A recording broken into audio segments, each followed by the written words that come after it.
आज हम एक ऐसे इंसान की कहानी में गोता लगाने वाले हैं जिनका एक आविष्कार, आप माने या ना माने, हम सब प्राय रोज ही इस्तेमाल करते हैं। और उनकी एक और खोज ने तो साइंस को समझने के हमारे तरीके को काफी आगे बढ़ाया। जी हाँ, हम बात कर रहे हैं जोसेफ प्रिस्ले की।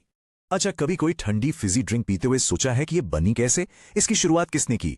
मजेदार बात यह है कि इसकी कहानी शुरू हुई थी एक इत्तेफाक से, एक ऐसे इंसान के हाथों जिसे साइंस से एक अलग ही किस्म का लगाव था।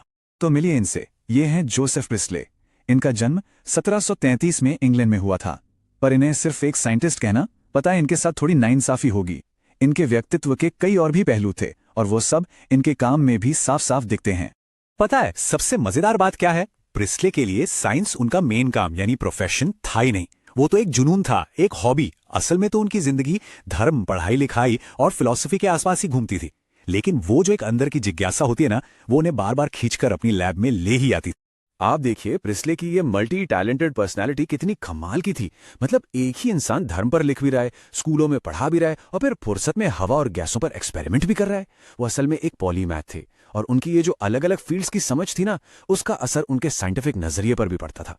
अच्छा, प्रिस्ले ने जो भी खोजा उसे ठीक से समझने के लिए हमें थोड़ा सा पीछे जाना होगा, उनके समय में। देखना होगा कि उस वक्त साइंस की दुनिया में चल क्या रहा था। उस दौर में कोई भी चीज जलती कैसे है, इसे समझाने के लिए एक बहुत ही पॉपुलर थ्योरी हुआ करती थी। और वो थ्योरी थी फ्लोजिस्टन थ्योरी।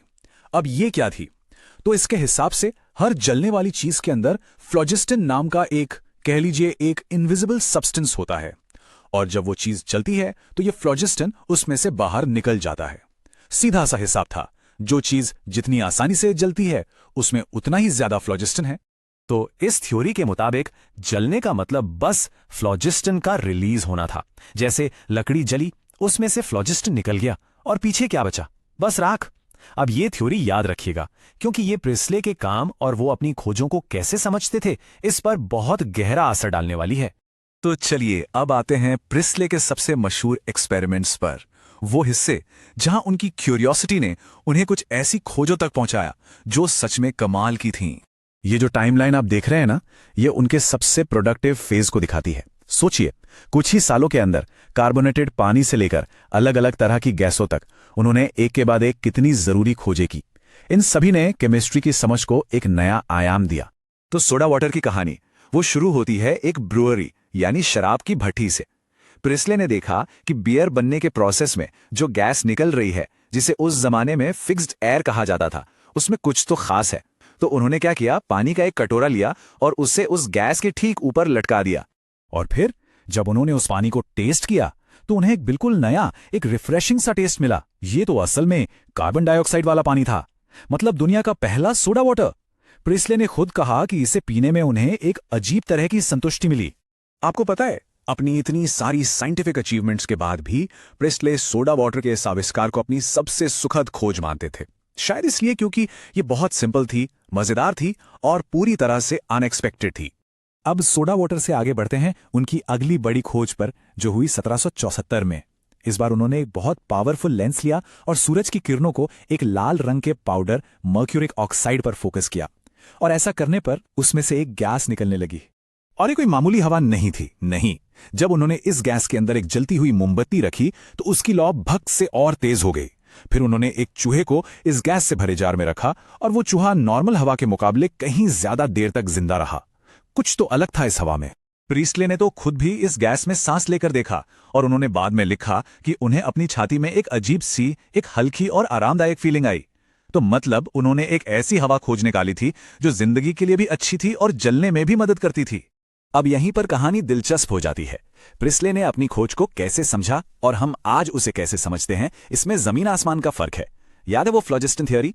प्रिस्ले उसी से बंधे हुए थे। तो उन्होंने इस नई गैस को नाम दिया डीफ्लोजिस्टिकेटेड एयर, मतलब ऐसी हवा जिसमें फ्लोजिस्टन है ही नहीं।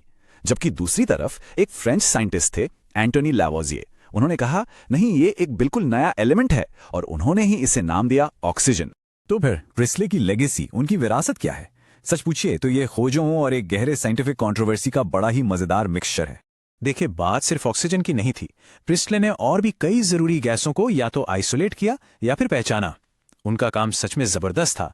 इसने हमारे लिए हवा की बनावट को समझने के नए दरवाजे खोल दिए। अरे, इनमें से एक तो नाइट्रस ऑक्साइड भी थी, जिसे बाद में हम सब लाफिंग गैस के नाम से जानने लगे। और यहीं पर कहानी का सबसे बड़ा ट्विस्ट है। सोचिए, प्रिस्ले ने ऑक्सीजन खोजी, वही एलिमेंट जो आगे चलकर फ्लोजिस्टन थ्योरी को पूरी तरह से गलत साबित करने वाला था। लेकिन प्रिस्ले ने खुद कभी इस थ्योरी को नहीं छोड़ा। वो अपनी पूरी जिंदगी इसे डिफेंड करते रहे। इस अजीब सी सिचुएशन को एक फ्रेंच नेचुरलिस्ट जॉर्ज क्वेवियर ने बड़े ही शानदार तरीके से बयान किया। उन्होंने प्रिस्ले के बारे में कहा, वो मॉडर्न केमिस्ट्री के पिता थे जिन्होंने कभी अपनी ही बेटी को नहीं अपनाया। यहां बेटी से उनका मतलब था ऑक्सीजन और जलने की वो नई समझ जिसे जन्मतु प्रिस्ले की ही खोज ने दिया था। तो आखिर में हम प्रिस्ले को कैसे याद करते हैं? एक शानदार एक्सपेरिमेंट करने वाले साइंटिस्ट के तौर पर। उन्होंने हमें सोडा वाटर दिया, ऑक्सीजन की खोज की और न जाने कितनी ही गैसों की दुनिया के दरवाजे हमारे लिए खोल दिए। उनका योगदान बहुत बड़ा है, इसमें कोई शक नहीं। भले ही वो अपनी सबसे बड़ी खोज की अहमियत को पूरी तरह से कभी समझ ही नहीं पाए। पर हम आपको इसी सवाल के साथ छोड़कर जाते हैं। ये प्रिस्ले की कहानी का शायद सबसे ज्यादा सोचने पर मजबूर करने वाला हिस्सा है। ये हमें याद दिलाता है कि साइंस सिर्फ फैक्ट्स और डिस्कवरीज का नाम नहीं है। ये इस बारे में भी है कि हम दुनिया को देखते कैसे हैं और कभी-कभी अपने पुराने जमे जमाए विचारों को छोड़ पाना कितना ज्यादा मुश्किल हो सकता है।